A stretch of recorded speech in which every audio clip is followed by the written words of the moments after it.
आपको सीधा लखनऊ लिए चलते हैं। इस वक्त मुख्यमंत्री योगी आदित्यनाथ संबोधित कर रहे हैं। और पेट्रोलियम मंत्री श्री हरदीप सिंह पुरी जी, माननीय भारी उद्योग मंत्री भारत सरकार डॉक्टर महेंद्र नाथ पांडे जी, भारत सरकार के राज्य मंत्री श्री कौशल किशोर जी, प्रदेश सरकार में मेरे वरिष्ठ सहयोगी उप मुख्यमंत्री श्री केशव प्रसाद मौर्य जी, डॉक्टर दिनेश शर्मा जी, नगर विकास के मंत्री श्री आशुतोष टंडन जी, राज्य मंत्री महेश चंद्र गुप्ता जी, आज के इस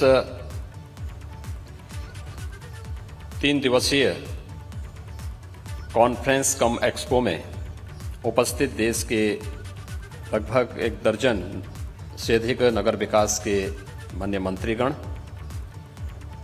प्रदेश सरकार के मेरे सभी सहयोगी मंत्रीगण और उपस्थित महानुभाव, मैं प्रदेश की ओर से देश के यशस्वी प्रधानमंत्री आदरणीय नरेंद्र मोदी जी का इस 3 दिवसीय कार्यशाला के शुभारंभ के अवसर पर हृदय से स्वागत करता हूं, अभिनंदन करता हूं।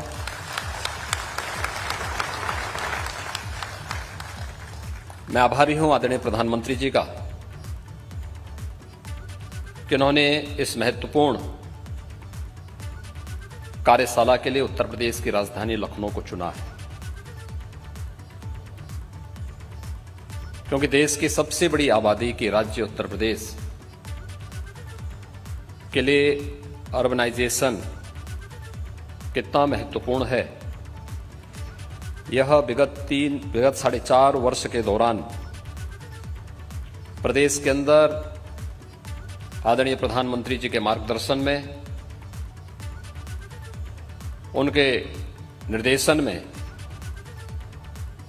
जो तमाम प्रकार की योजनाओं ने शहरी परिवेश को बदलने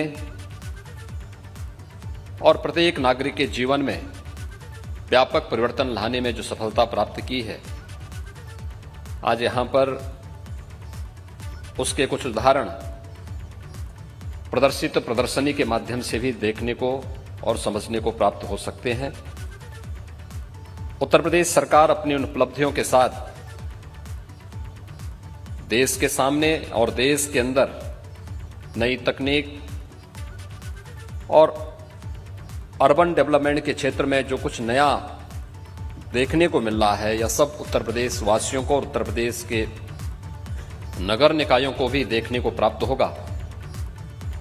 इसके लिए मैं माननीय प्रधानमंत्री जी का, प्रदेश शासन और उत्तर प्रदेश की जनता की ओर से हृदय से आभार व्यक्त करता हूं। मैं स्वागत करता हूं माननीय रक्षा मंत्री जी का, जो इसी लखनऊ के माननीय सांसद भी हैं। इस 3 दिवसीय कार्यशाला के उद्घाटन कार्यक्रम में आज उनका यहां पर मार्गदर्शन प्राप्त हुआ है। मैं स्वागत करता हूं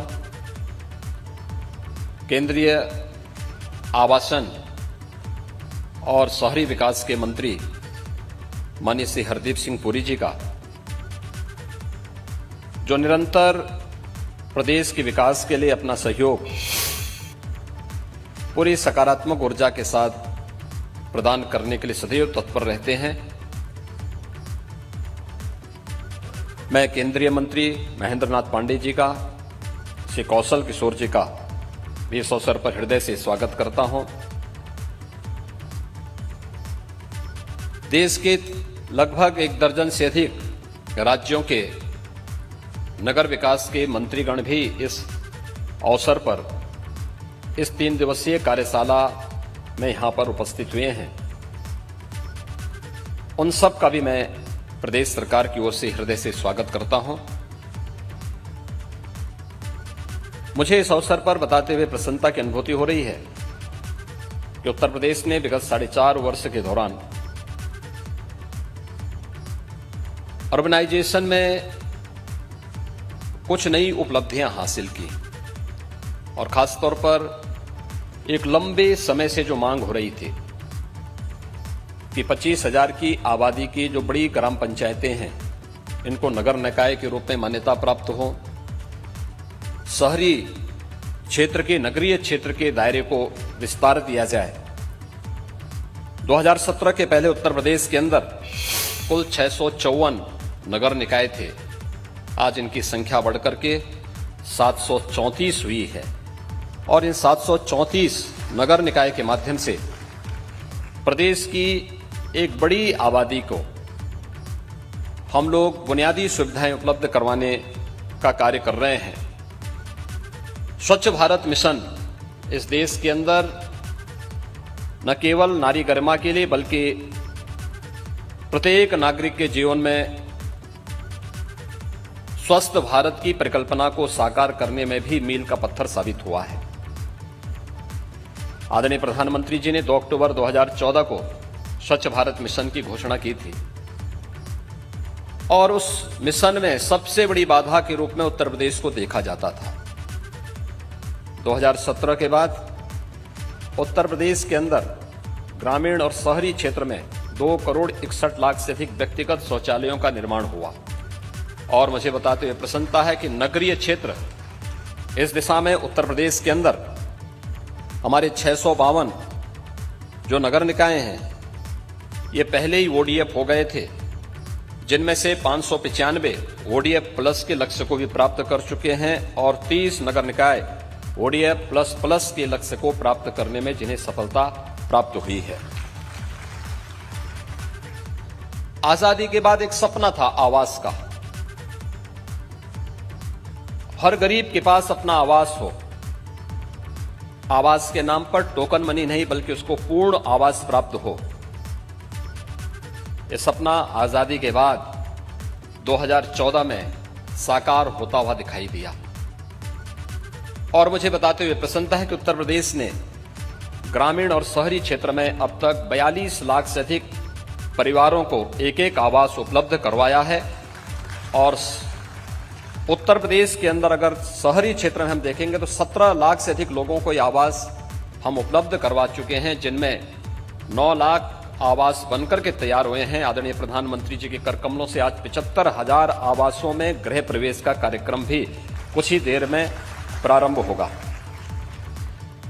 हाउसिंग कंस्ट्रक्शन को एक नई दिशा देने वाली लाइट हाउस परियोजना की जो 6 परियोजनाएं देश के अंदर प्रारंभ हुई हैं, उनमें से एक प्रदेश की राजधानी लखनऊ में है और जिस तेजी के साथ ये प्रोजेक्ट तैयार हुआ उसमें से ज्यादातर आवास आवंटित भी हो चुके हैं और आपके द्वारा जैसे उद्घाटन के कार्यक्रम को आगे बढ़ाएंगे तो उसमें बहुत सारे लोगों को उस आवास में रहने की सुविधा प्राप्त होगी। नई तकनीक के साथ कम समय में और सस्ते आवास उपलब्ध करवाने की परियोजना उत्तर प्रदेश के अंदर आज साकार होते हुए दिखाई दे रही है।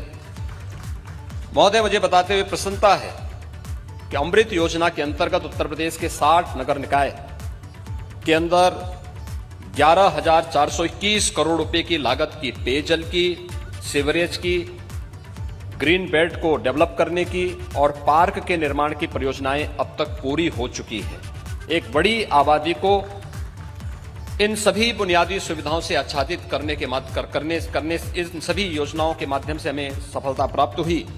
तो स्मार्ट सिटी मिशन के अंतर्गत प्रदेश के सभी 17 नगर निगमों को, जिसमें 10 आपके अनुकंपा से उत्तर प्रदेश के शहर स्मार्ट सिटी मिशन के अंतर्गत चयन हुए थे और 7 जो नगर निगम बचे थे इन्हें उत्तर प्रदेश सरकार ने कन्वर्जेंस के माध्यम से स्मार्ट सिटी की तर्ज पर विकसित करने का निर्णय लिया और अभी 17 के 17 नगर निगमों में स्मार्ट सिटी मिशन का एक कार्यक्रम उत्तर प्रदेश के अंदर तेजी के साथ कार्य करते हुए दिखाई दे रहे हैं।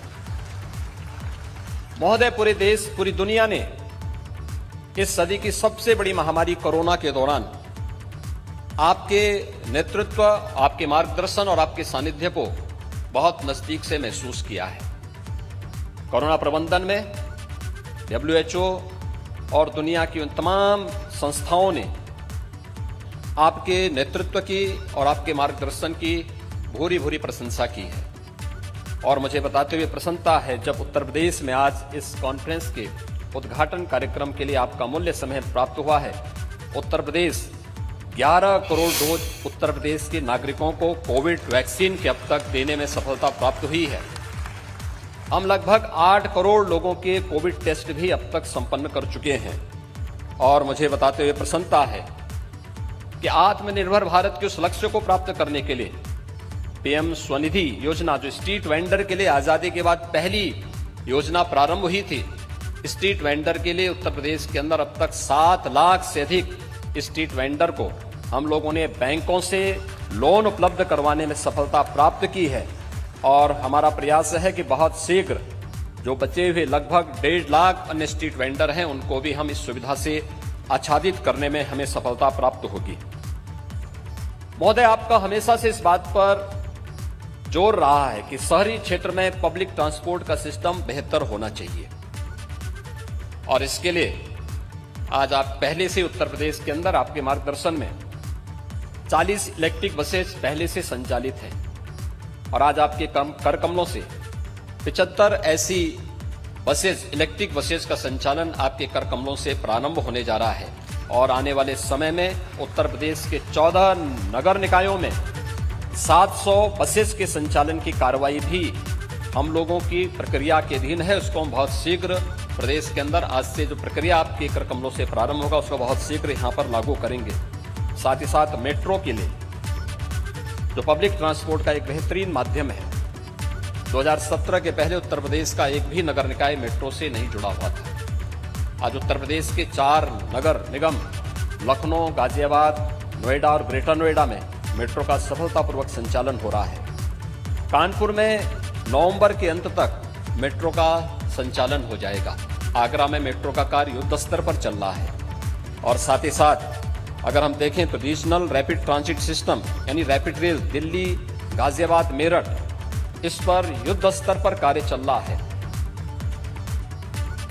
प्रदेश के अंदर छोटे नगर निकायों के बारे में भी उन्हें बुनियादी सुविधाओं से आच्छादित किया जा सके, इसके लिए राज्य सरकार ने पंडित दीनदयाल उपाध्याय आदर्श नगर निकाय योजना पहले से संचालित की है, और ये सभी नगर निकाय इसके माध्यम से संचालित हैं। नगरीय क्षेत्रों में अल्प विकसित और मलिन बस्तियों में आधारभूत संरचनाओं के लिए भी प्रदेश सरकार ने मुख्यमंत्री नगरीय अल्प विकसित व मलिन बस्ती विकास योजना प्रदेश के अंदर संचालित हो रही है, जो उन क्षेत्रों में बुनियादी सुविधाओं को उपलब्ध कराने के लिए अपना कार्य कर रही है।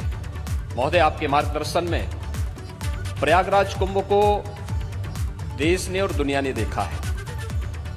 कुंभ स्वच्छता का, सुरक्षा का और सुव्यवस्था का एक मानक प्रस्तुत कर सके।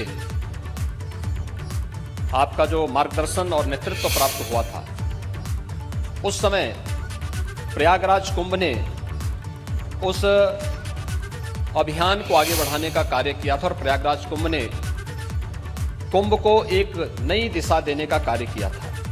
और मुझे बताते हुए प्रसन्नता है कि प्रयागराज कुंभ की जो नोडल विभाग था हमारा, वह नगर विकास विभाग ही था, जिसने प्रयागराज कुंभ को पहली बार स्वच्छता, सुरक्षा और सुव्यवस्था का एक नया मॉडल प्रस्तुत किया था।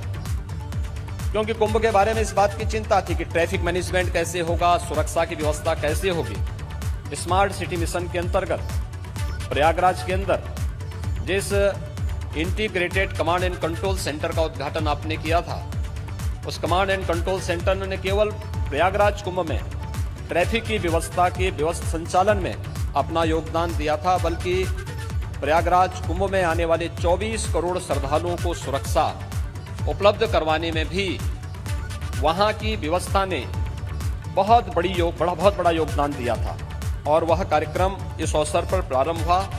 हम आभारी हैं आपके कि आपने 1 अक्टूबर को स्वच्छ भारत मिशन शहरी के द्वितीय चरण के कार्यक्रम का और अमृत के द्वितीय चरण के कार्यक्रम का शुभारंभ किया है।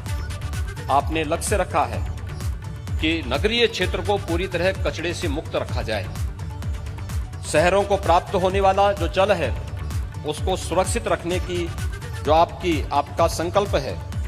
सीवरेज का गंदा पानी किसी भी नदी में न गिरे, आपका जो संकल्प है, इस संकल्प के साथ प्रदेश सरकार पूरी प्रतिबद्धता के साथ इसे एक मंत्र मान करके आगे बढ़ाने का कार्य करेगी।